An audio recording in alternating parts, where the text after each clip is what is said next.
Hello बच्चों, चलिए प्रश्न को पढ़ते हैं और समझते हैं। समाकलन कीजिए और हमें समाकलन करना है एक्स का वर्ग प्लस 1/x का वर्ग और पूरे की घातांक 3।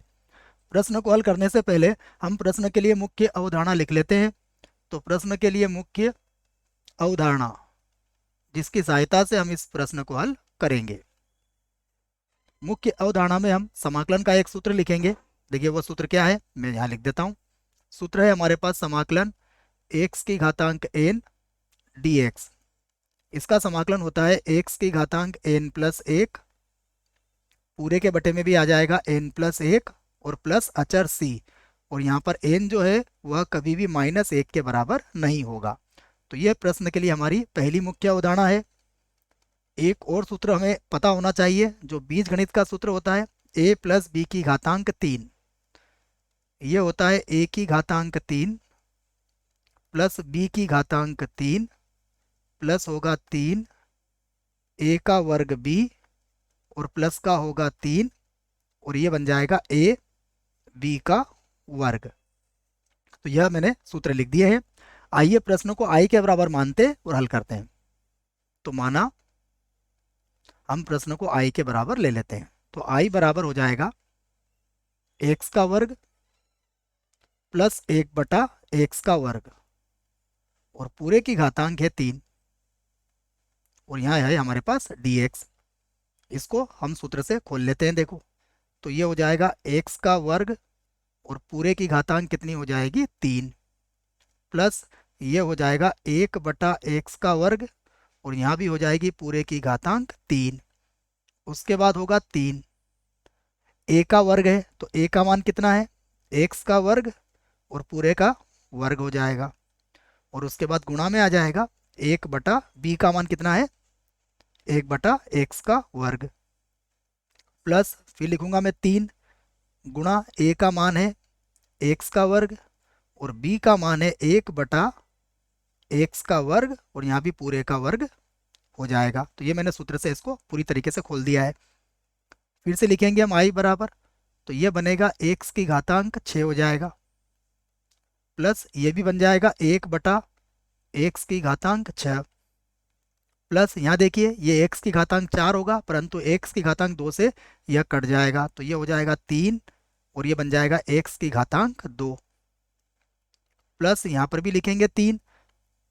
यहाँ देखिए 1/x की घातांक 4 होगा जो इससे कट जाएगा तो ये हो जाएगा 3/x की घातांक 2। और यह सभी किस में चल रहा है बच्चों, यह सभी का हम समाकलन कर रहे हैं। ठीक है, तो हम अब यहाँ पर इसका समाकलन लगा देते हैं। यहाँ पर भी हमने समाकलन लगा दिया इसके और यहाँ पर भी हम लोग क्या करेंगे, इसका समाकलन लगा देंगे। ठीक है बच्चों, और अब इसको आगे हम हल कर लेते हैं। देखिए तो फिर से लिखेंगे हम i बराबर, मैं लिख लेता हूँ इसको, i बराबर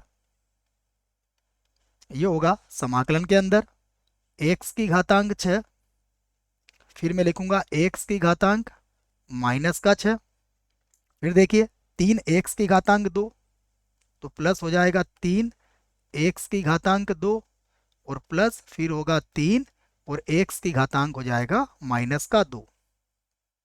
और अब हम इसका समाकलन कर लेते हैं। देखो सबके लिए सूत्र मैंने लिख दिया है। x की घातांक 6 का समाकलन होगा 6 + 1 और बटे में भी आ जाएगा 6 + 1। यहाँ होगा x की घातांक -6 + 1 और बटे में होगा -6 + 1 प्लस का 3 है।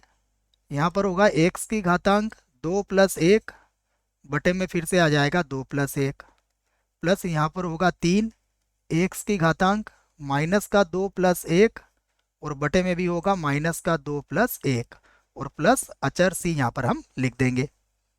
तो अब हम उत्तर दे सकते हैं। यहाँ पर i बराबर ये होगा x की घातांक 7 और बटे में भी आ जाएगा 7। यहाँ देखिए प्लस ये होगा x की घातांक -5 और बटे में भी होगा -5। उसके बाद प्लस ये होगा 3 x की घातांक 3 और इसके बटे में भी हो जाएगा 3 प्लस का फिर से 3 है।